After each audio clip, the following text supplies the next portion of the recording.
구약성경 시편 14편 1절로 7절까지의 말씀을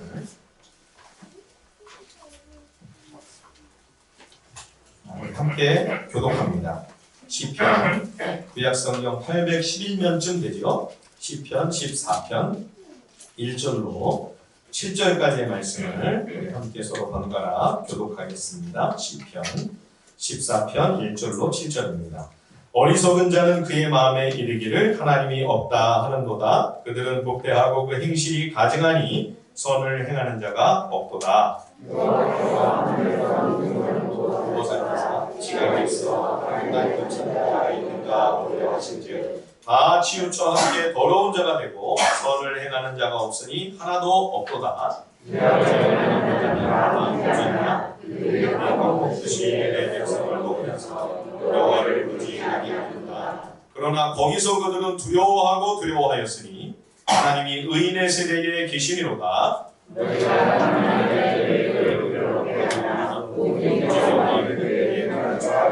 다 함께 이스라엘의 구원이 시온에서 나오기를 원하노다. 여호와께서 내 백성을 호름의 곳에서 돌이키실 때에 야곱이 즐거워하고 이스라엘이 기뻐하리로다. 아멘. 예, 오늘 본문 말씀은 하나님의 사람 다윗의 시편입니다.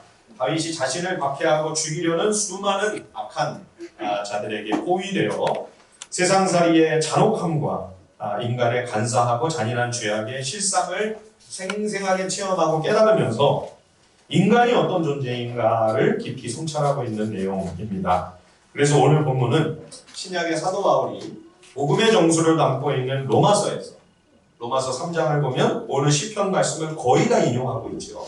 인간이 얼마나 죄로 말미암아 철저히 타락하고 부패한 존재인가, 하나님 앞에서 죄인이 얼마나 절망적인 존재가 되고 말았는가를 기술하면서 오늘 본문을 근거로 삼습니다.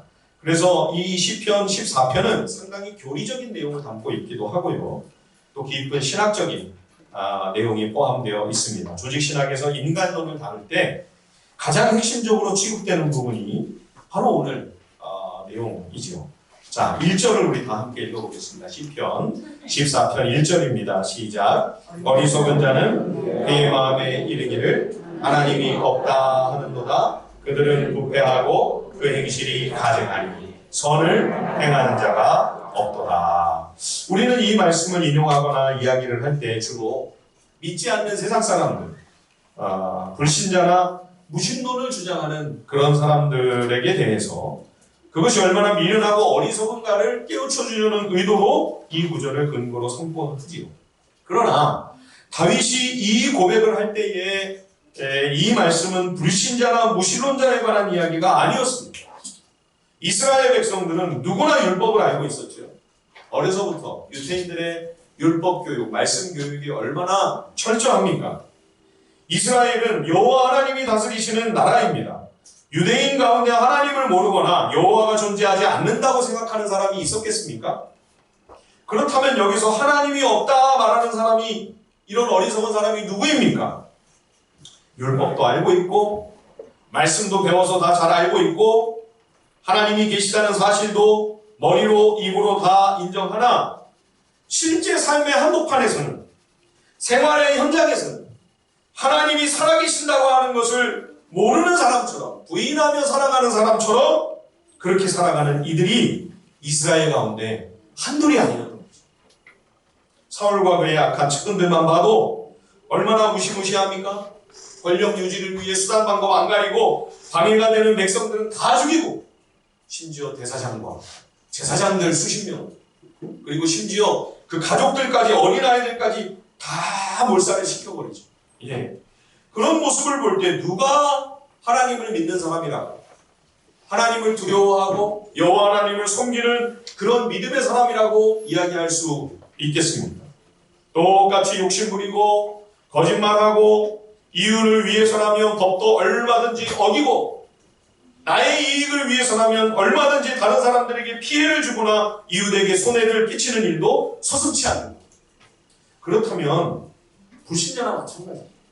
예. 믿음의 사람이 그렇게 살고 있다면 그것은 하나님을 아는 사람이라 말할 수 없습니다. 실존적으로는 무신론자나 다름이 없는 거죠. 실존적 불신자. 그렇죠? 그래서 이런 사람들을 실존적 무신론자라 이렇게 얘기해요. 실존적인 무신론자. 교회 다니는 사람들 중에도 실존적 무신론자가 적지 않아 보입니다. 입으로는 하나님이 안 계시다. 절대 그런 말 하지 않죠. 심지어 나는 하나님이 살아계시고 나는 하나님을 믿는다 고백합니다. 그러나 그의 실생활을 보면 살아계신 하나님과 동행하는 삶이 아닌 거죠. 살아계신 하나님을 의식하고 인정하며 살아가지 않는 것입니다. 여러분, 제가 한번 질문을 드려보겠습니다. 속으로 한번 여러분 답을 해보십시오. 하나님께서 이 세상과 온 우주를 아주 질서정연하게 완벽한 시스템을 잘 만들어 놓으셔서 오늘 아침도 저 동쪽에서 해가 저절로 뜬 것입니까? 아니면 하나님께서 아침마다, 날마다 아침마다 동력의 해를 떠오르게 하시는 것입니다. 1번. 하나님이 시스템을 워낙 잘 만들어 놓으셔서 알아서 저절로 움직이는 거다. 지가 알아서 해가 떴다. 1번. 2번은 하나님이 아침마다 해를 떠오르게 하신다. 1번입니까? 2번입니까? 성경과 시편이 우리에게 선포해주고 있는 바는 2번이라는 거. 2번. 물론 하나님이 정교하고 질서정연한 우주를 이 시스템을 잘 만들어 놓으신 것 분명한 사실입니다. 그러나 그게 지금 알아서 저절로 돌아가는 것이 아니라 해가 오늘 지가 알아서 그냥 뜨는 게 아니고 오늘도 하나님은 그것을 운영하시며 직접 경영하신다는 것입니다. 하나님이 오늘도 다스리시고 통치하고 계시는 것이죠. 그것이 성경이 그리고 시편 말씀이 우리에게 선포하며 가르쳐주는 여호와 하나님에 관한 진리입니다. 1번의 생각과 2번의 생각이 뭐 그렇게 차이가 있냐? 별 차이가 없는 것 같다. 엄청나게 다릅니다. 지난 새벽에도 잠시 말씀드렸지만 유럽과 미국과 같은 서구 세계의 모든 가치관과 사상과 또 철학의 근간은 기독교 정신입니다. 하나님 말씀 성경에 다 그 기초 위에 놓여져 있는 거죠. 그런데 왜 오늘날 그들의 문화와 문명을 보면 그 속에서 살아계신 하나님께 대한 믿음의 흔적들을 찾아보기가 왜 그렇게 어려울까요, 여러분? 그것은 지금 그들이 일반과 같은 생각을 다 하고 있기 때문입니다. 하나님도 인정하고 창조도 인정합니다. 그런데 지금은 하나님이 아무 상관 안 하시고 계신다는 거죠. 지금은 하나님이 만들어 놓으신 시스템이 하나님의 간섭 없이도 저절로 알아서 잘 돌아가고 있기 때문에 하나님은 멀찍이 앉아 그냥 쉬고 계시고 주무시고 계신다. 우리와 아무 관계가 없다. 그러니 하나님을 의식할 필요가 없죠. 이 세계의 주인은 인간 자신이고 우리의 생각과 뜻대로 인간인 내가 주체가 되어 역사를 만들어 나가면 되는 거죠. 그러니 하나님 말씀에 관심을 기울일 필요가 없죠. 무슨 하나님의 마음, 하나님의 뜻 그런 것에 대해서는 전혀 신경 쓸 이유가 없는 거죠. 이것이 지금 오늘날 서구 세계의 밑바닥에 깔려있는 사상입니다. 이런 철학과 세계관이 오늘날 믿는 자들의 삶에까지 깊은 영향을 미치고 있는 거죠. 그래서 교회 안에도 심지어 신자들의 삶에까지 이 가치관이 들어와서 겉으로는 입으로는 말로는 하나님에 대하여 인정하는 듯하나 정작 결정적인 순간에 가서 보면 하나님 없는 것처럼 행동하고 하나님 안 계신 것처럼 선택하는 결정하는 그런 일들이 점점 많아지고 있는 것을 보게 됩니다. 그래서 지금 세상이 교회를 향해 손가락질을 하고 있는 것입니다. 도대체 우리와 너희가 다른 게 뭐냐는 겁니다. 너희들의 그런 모습이라면 굳이 교회가 존재해야 할 이유가 뭐냐고 우리에게 호통치며 호소하고 있는 것입니다. 사랑하는 성도 여러분, 저와 여러분의 삶의 모습은 어떻습니까? 이 안에서가 아니라 교회 밖으로 나가서 가정에서 직장에서 일터와 삶의 현장에서 여러분 살아계신 하나님을 여러분들은 인식하고 의식하고 인정하며 시인하고 그 고백 위에서 살아가고 계십니까? 하나님의 마음과 뜻을 의식하며 하나님의 기뻐하시는 길이 뭘까 고민하며 그 말씀을 따라 살기 위해 여러분 분투하고 계십니까? 그 사람이 진정한 믿음의 사람. 그 사람이 참 신자요? 진짜 성도라고 할 수 있을 것입니다. 사랑하는 우리 하늘비전교회 성도들은 삶 속에서 생활 현장의 한복판에서도 살아계신 하나님과 동행하는 믿음의 사람들이 다 되실 수 있기를 간절히 축원드립니다. 예, 오늘 우리 직분자 임직을 위한 선거가 있는데 저는 세워지게 되는 우리 하늘비전교회 장로님, 또 권사님들, 또 우리 안수 집사님, 예, 우리 하늘비전교회 직분자들이 그저 교회 일만 열심히 하시는 분들이 되지 않기를 바랍니다. 교회에서도 물론 영혼들을, 성도들을 잘 섬기는 일에 본이 되셔야 되겠지만 여러분들이 서 있는 그 일터에서, 직장에서, 그 사회의 삶의 현장 속에서 내가 장로다, 내가 안수집사다, 내가 권사다, 하나님이 주신 그 거룩한 직분에 합당한, 믿지 않는 사람들이 볼 때에도 참 구별되고 거룩한, 참 존경할 만한, 사모할 만한 그런 삶을 사시는 믿음의 사람들이 될 수 있기를 우리 주님의 이름으로 간절히 소원하고 축복합니다. 살아계신 하나님이 하늘에서 인생을 굽어보고 살펴보고 계시다 말씀하죠. 2절에 보시면 하나님을 추구하는 사람, 그런 믿음의 사람이 있는가 찾으시는데 그런 사람을 보기가 참 쉽지 않은 거예요. 예, 3절을 우리 다 같이 한번 읽어볼까요? 시편 14편 3절입니다. 시작. 다 치우쳐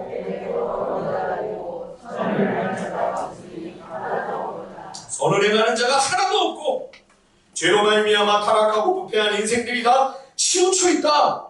정밀 진단을 우리 죄인들에게 내리시는 거죠. 여러분, 우리는 우리 스스로를 굉장히 객관적이고 공정한 사람이다, 정의로운 사람이다, 이렇게 스스로를 생각하는 경향들이 있습니다. 예, 안 그런 척 하지 마시고 솔직하게 한번 생각해 보세요. 예, 내가 치우친 사람이다? 이 성경의 진단에 진짜 여러분 솔직하게 동의하십니까? 동의가 잘 안 돼요. 아, 내가 그래도 균형 잡힌 사람인데, 내가 그래도 꽤 믿음으로 살라고 애쓰는 사람인데, 이런 은근한 생각이 우리 속에 자리 잡고 있지 않습니까? 근데 여러분, 가만히 생각해 보십시오. 우리는 내가 서 있는 입장에 따라 생각이 절대 일관되지 않습니다. 운전할 때 생각이 다르고요, 보행자로 찾기를 건널 때 생각이 달라요. 똑같은 사람인데도 운전할 때는 보행자가 성가시게 느껴집니다. 빨리 좀 건너가죠. 예. 그런데 또 보행자가 돼가지고 찾기를 건너가는데 차가 신호등 파란불인데도 쌩 하고, 그죠? 본인한테는 빨간불인데 쌩 하고 지나가면 그 운전자가 그렇게 야속하고 밉습니다. 똑같은 사람인데 입장에 따라 생각이 달라지죠. 관점이 달라지죠. 그죠? 딸네 집에 가가지고 사위가 설거지를 하면 그렇게 예쁘게 보이는데 왜 아들네 집에 가가지고 아들이 설거지를 하고 있으면 그렇게 마음이 불편해지나요? 똑같은 자식인데 왜 마음이 이랬다 저랬다 그러죠? 일관성이 없어요. 우리는 수시로 치우칩니다. 절대 공정하거나 여러분 객관적이거나 일반적이지 않습니다. 나만 모르는 거죠. 내가 인정 안 하는 것뿐이죠. 여러분, 우리 교회가 장로교회죠. 여러 교단들 가운데 장로교회가 그래도 가장 성경적이고 제일 주님 보실 때 올바르고 경건하고 균형 잡힌 신앙생활을 하고 있죠. 그렇죠? 아무도 아멘을 안 하시네요. 예, 눈치가 빠르셔가지고 우리도 치우쳐 있어요. 예, 장로교회는 그래도 비교적 성경 말씀에 대해 더 많은 열심과 노력을 기울이고 있는지는 모르나, 여러분, 우리가 감리교회나 성결교회나 순복음교단이나 비교해보면 그분들의 열심 있는 많은 시간의 기도, 그 열정적이고 뜨겁고 생생한 그분들의 기도 생활은 우리가 못 미칠 가능성이 크죠. 그죠? 제가 대전에 있을 때, 서울 올라오기 전에 참 오래된 얘기입니다만, 그때는 참 배움의 열망이 커가지고 모건대학이 그때 가까이 있어서 모건대 신학대학원에 훌륭한 교수님이 한 분 계시다 그래서 장로교 목사가 감리교 신학대학원에 가가지고 교수님한테 고개를 숙이고 청강 좀 해도 되겠습니까? 네, 그랬더니 청강을 허락을 해주시더라고요. 수업 시간에 학생들이 다 신학생들이 앉아있는데 저기 저 뒤에 저 장로교 목사가 와 있다고 예. 그러면서 가서 배우기도 하고 그 감리교 목사님들과 교수님들과 또 교제도 나누고 지금도 이제 제가 그동안 이제 코로나 때문에 멈춰 있다가 수요일마다 이제 아침 일찍 새벽 예배 저는 설교하자마자 나가잖아요. 그죠? 예. 그래서 우리 목사님들 한 10분을 만나가지고 뭐 초교파로 보여요. 성결교도 있고 감리교도 있고 합동측도 있고 그런데 그때도 느끼고 이번에도 느끼는 게 감리교 목사님들이 참 따뜻해요. 굉장히 인간적이에요. 대전에 있을 때도 제가 그런 걸 느꼈거든요. 그래서 제 마음에 일반적으로 비교를 해보면 장로교 목사보다 감리교 목사가 훨씬 좀 멋있는 것 같다. 그런 마음이 드는 거예요. 왜 그럴까를 한번 생각해보세요. 왜 그럴까? 왜 장로교 목사들이 이렇게 좀 차가운 느낌이 있을까? 저를 깊이 한번 돌아보니까 내 속에 내가 장로교 목사로서 장로교가 가장 신학적으로 깊이가 있고 제일 성경적이고 가장 바르게 하고 있다고 하는 그런 은근한 교만이 내 마음에 깔려있기 때문이 아닐까? 이런 반성을 한번 해보겠습니다. 예. 신학 지식과 이론은 상당히 탄탄하나 많이 한다고 항상 그대로 사는 것은 아니지요. 10가지를 깨닫고 있어도 한 가지를 제대로 살지 못하는 사람이 있는가 하면 한 가지밖에는 모르는 무식한 사람인데도 그 한 가지 진리를 붙들고 제대로 똑바로 살아가는 그런 성도도 있지요.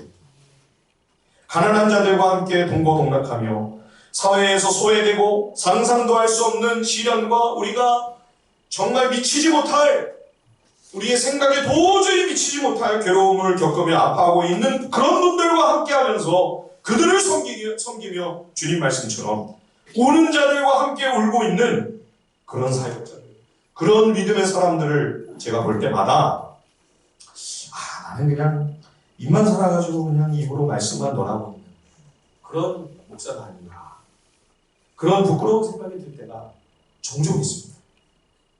여러분, 우리는 치우친 사람들입니다. 우리는 치우치기가 너무 쉬운 지극히 연약하며 이기적이고 자기중심적인 죄인입니다. 이 사실을 우리가 깊이 절감해야 합니다. 겸손히 이 사실을 인정하고 이 사실을 우리가 깊이 시인하는 그런 마음의 겸비한 태도를 가져야만, 그러지 않아도 치우쳐 있는데 또 연약해서 더 극단적으로 더 위험하게 치우치려고 할 때 성령 하나님께서 말씀과 여러 가지 방법으로 우리를 깨우쳐 주시면 그거를 받아들이고 그나마 조금 균형을 잡을 수 있지 않겠습니까? 예. 오늘 본문 4절 말씀을 보십시오. 죄악을 행하는 자는 다 무지하냐? 그들이 떡 먹듯이 내 백성을 먹으면서 여호와를 부르지 아니하는도다. 이것은 하나님 앞에 악을 행하는 주인들이 얼마나 영적으로 무지몽매한가, 이런 다윗의 탄식입니다. 사울을 비롯한 악한 죄인들이 권세를 잡고 자신들의 욕심을 채우기 위해 백성들을 억압하며 짓밟습니다. 하나님께서 세우신 왕은 하나님의 대리 통치자이고 권력자들은 율법 정신에 담긴 하나님의 마음으로 양떼 같은 백성들을 목자와 같이 섬겨야만 했습니다. 그러나 철저히 이기적이고 자기중심적인 타락한 죄인들이 힘과 권세가 주어지자 그 막강한 파워와 힘을 가지고 자기만 챙기기에 급급한 거죠. 능력과 재력이 주어지면 주님이 섬기고 나누라고 그런 복을 주신 것입니다. 그런 은사를 주신 것입니다.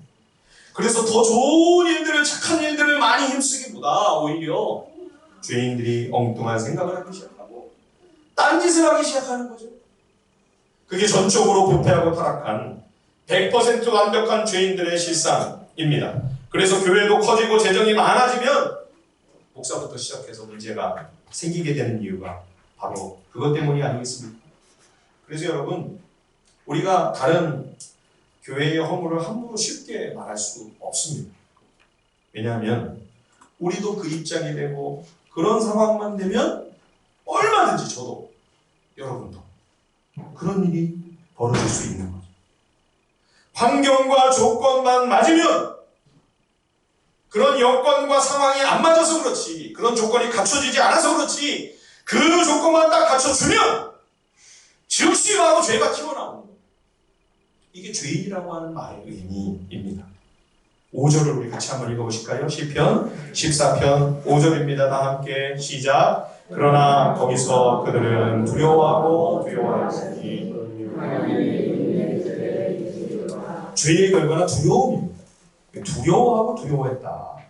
죄로 인한 그 죄책으로 인한 무서운 공포가 죄인에게 엄습하게 되는 거죠. 이렇게 심한 두려움을 느끼는 근본적인 이유는 하나님이 죄인과 함께하지 아니하시고 의인과 함께하시기 때문입니다. 여기 하나님이 의인의 세대에 계시미로다. 이 말은 하나님이 의인과 함께하신다. 이런 말씀입니다. 사울이 다윗을 죽이려고 했으니까 다윗이 두려워 벌벌 떨고 사울은 의기양양해야 되지 않겠습니까? 그런데 사무엘상을 가만히 살펴보면 사울이 더 두려워서 어쩔 줄 모르고 하나님이 자기와 함께 하시지 않고 다윗과 함께 하시는 것 때문에 사울이 다윗을 두려워하고 또 불안과 염려의 근심에 나중에는 거의 미쳐버리죠. 그죠? 악한 영이 사울에게 수시로 드나들며 그를 짓밟고 유린합니다. 두려움으로 인해 오히려 쫓기며 무서워 벌벌 떠는 것은 다윗이 아니고 사울인 것이죠. 의인은 사자와 같이 담대하나 악인은 쫓아오는 자가 없어도 두려워하고 무서워서 벌벌 떠는 것이죠. 블레셋과의 전면전이 벌어졌을 때는 아무리 기도해도 하나님이 응답을 안 하시니까 사울 왕이 너무 두렵고 무서워서 어디로 가요? 무당을 따라가요. 무당. 그죠? 신접한 여인을 찾아가지 않습니까? 이 전쟁의 결과가 어떻게 될까? 그거를 물으러 무당한테 찾아간단 말이죠. 하나님을 무시하고 죄 가운데 거하는 일은 가장 불쌍하고 가장 가련한 일입니다. 덴마크의 조슈아 오펜하이머라는 유명한 다큐멘터리 감독이 있습니다. 이 사람이 인도네시아에서 인도네시아 사람들의 이야기를 있는 그대로 아주 적나라하게 리얼하게 필름에 담았는데 그래서 액트 오브 킬링 살인 행위라는 뜻이죠. 액트 오브 킬링이라고 하는 작품과 그 후속인 침묵의 시선이라고 하는 이 두 가지 기념비적인 다큐를 이 조슈아 오펜하이머가 남기게 됩니다. 1960년대 중반에 인도네시아의 군부 독재가 시작이 되면서 잘 알려지지는 않았지만 우리는 그 캄보디아의 킬링 필드만 알고 있잖아요. 그런 일이 인도네시아에 있었던 거죠. 1년 동안 100만 명이 넘게 죽고 그리고 지금도 200만이 다 죽은 건지 300만이 죽었는지 제대로 파악조차 안 돼요. 왜냐하면 그 가해자들이 지금도 인도네시아에서 제일 돈 많은 사람, 제일 힘세고 권력 잡고 있는 사람, 인도네시아의 주류 세력이 그 사람. 그러니까 진상조사가 뭐 불가능한 거죠. 심지어 가해자와 피해자가 한 동네 살아요. 피해자 가족은 아는 거죠. 누가 가해자인지, 누가 내 아들을 죽였는지. 그러면서 아무 말도 못하고 눈치만 보고 슬슬 피해 다니면서 피눈물을 삼키며 살아가는 거죠. 그 중에 이제 제일 많은 사람을 그 당시에 죽였다고 하는 행동대장 아나르 콩고라는 사람이 등장합니다. 이 사람이 이제 조슈아하고 친해져가지고 영화를 찍는 감독이라고 하니까 그러면 그동안 이제까지 우리가 해왔던 일들을 생생하게 영화로 좀 한번 찍자. 그래서 내가 했던 이 자랑스러운 일을 나라를 위해서 한 너무나 자랑스러운 애국적인 일이니까 이거를 좀 찍어가지고 우리 손주들에게도 후대에까지 좀 알리면 좋겠다. 그래서 우리가 직접 등장인물이 되겠다. 그래가지고 자기들이 분장도 하고 막 연기도 하고 영화를 찍는데 이걸 찍으면서 이제 이 사람이 달라지잖아요. 한 번은 자신들이 어느 마을에서 행한 학살 장면을 재현을 하는 거예요. 이제 사람들을 다 섭외를 해가지고 어르신들, 또 어린아이들, 부녀자들 시나리오를 가지고 다 예행 연습을 하고 이제 촬영을 시작을 하는 거죠. 그런데 막상 막 집에 불을 지르고 사람들을 쫓아가서 때리고 죽이는 그런 이제 연기를 하는데 이 엑스트라로 섭외됐던 애들이 하다가 막 이게 영화인지 현실인지가 분간이 안 돼요.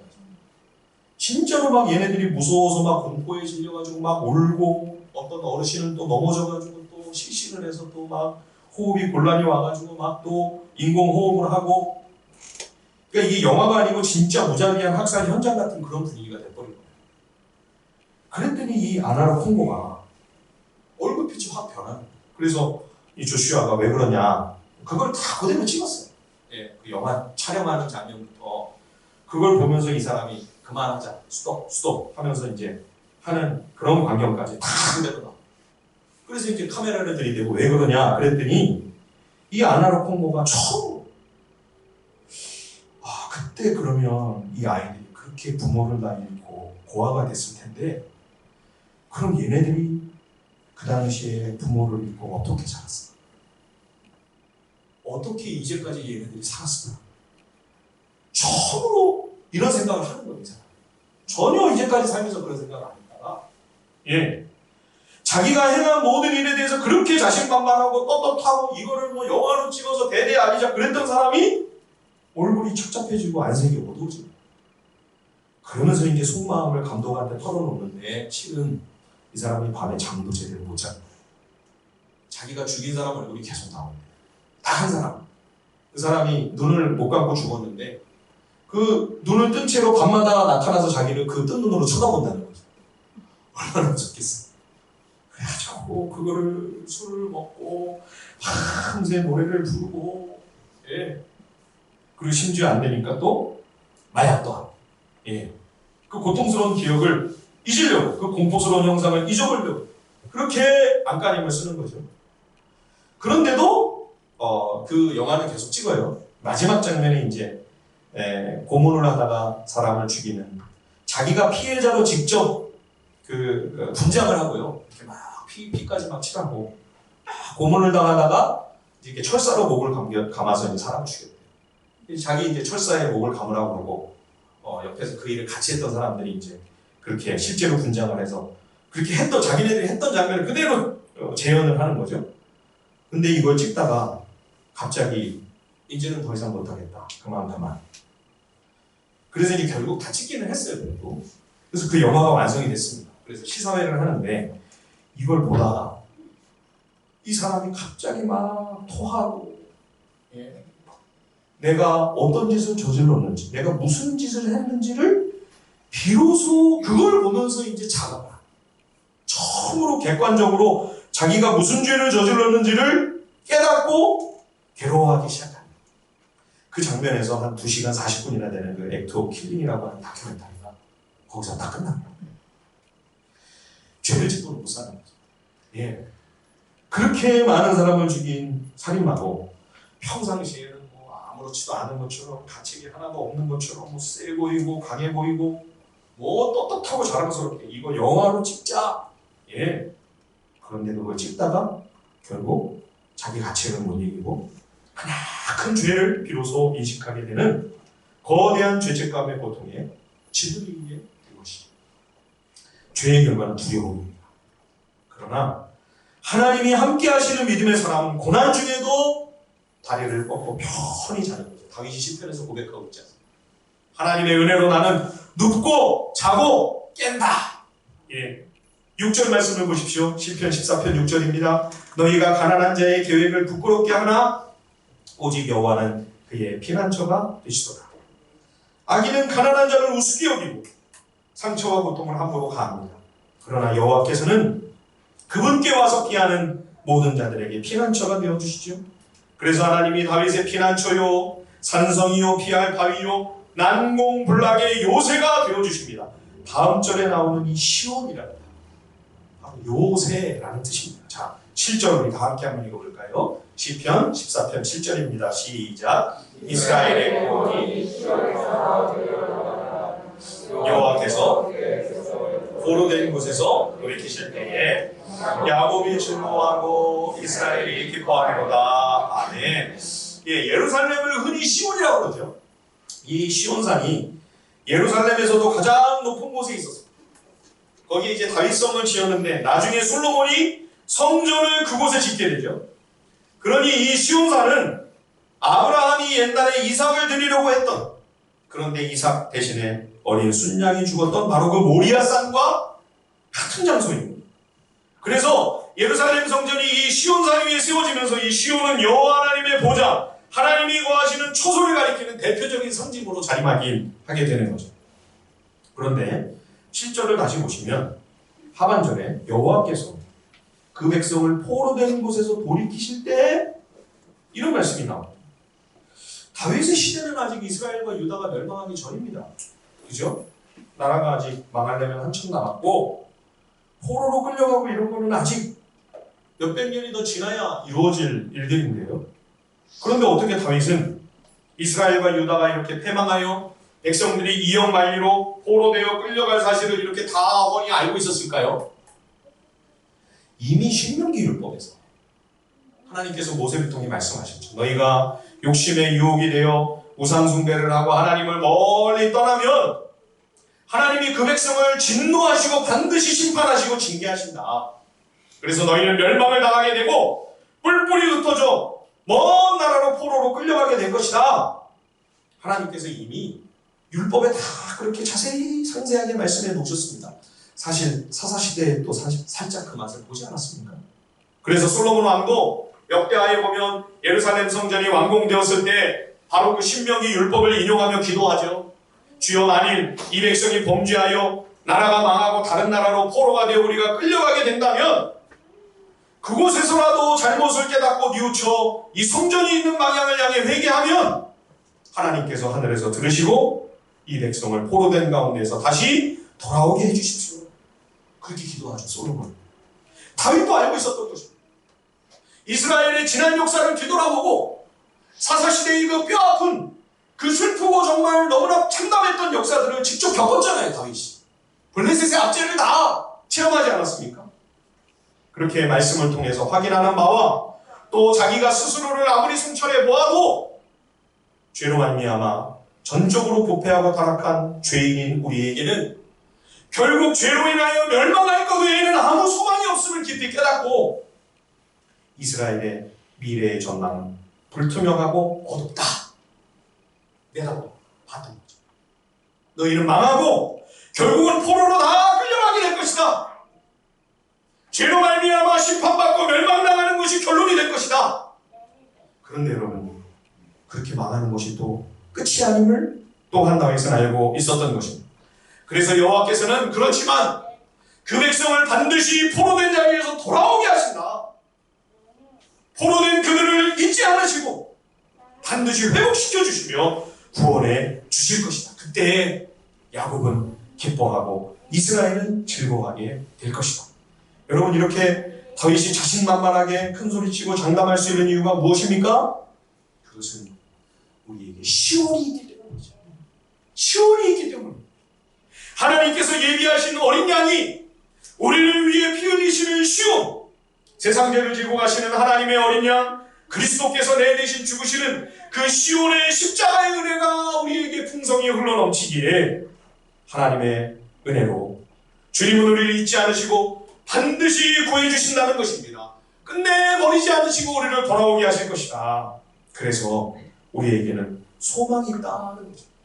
우리에게는 절망과 낙심이 아니라 희망이 있음을 선포하고 있는 것입니다. 사랑하는 성도 여러분, 우리의 구원은 오직 시온으로부터 임하는 줄 믿습니다. 우리의 구원은 오직 시온으로부터 오는 것입니다. 나를 위해 십자가를 지시고 내 죄로 인하여 그 죄의 대가를 지불하시기 위해 피 흘려 죽으신 예수님밖에는 다른 구원의 길이 없는 거죠. 여러분, 나의 어떤 선행으로도, 나의 의로움과 어떤 모든 노력으로도 여러분, 우리는 결코 구원에 이르지 못합니다. 사랑하는 여러분, 예수를 믿으시길 바랍니다. 예수님을 믿으셔야만 죄 용서함을 받습니다. 예수님 믿는 것 외에는 구원과 영원한 생명을 얻을 길이 없습니다. 그리고 예수님 안에서 이제는 내가 얼마나 치우쳐 있는 연약하고 이기적인 죄인인지를 깊이 성찰합니다. 죄의 두려움과 공포가 아니라 이제는 주님이 주시는 평안 가운데 거하며 그리고 내 생활과 삶 가운데 살아계신 하나님을 시인하며 그 하나님과 동행하는 그런 우리 모두가 되기를 우리 주님의 이름으로 간절히 축원드립니다.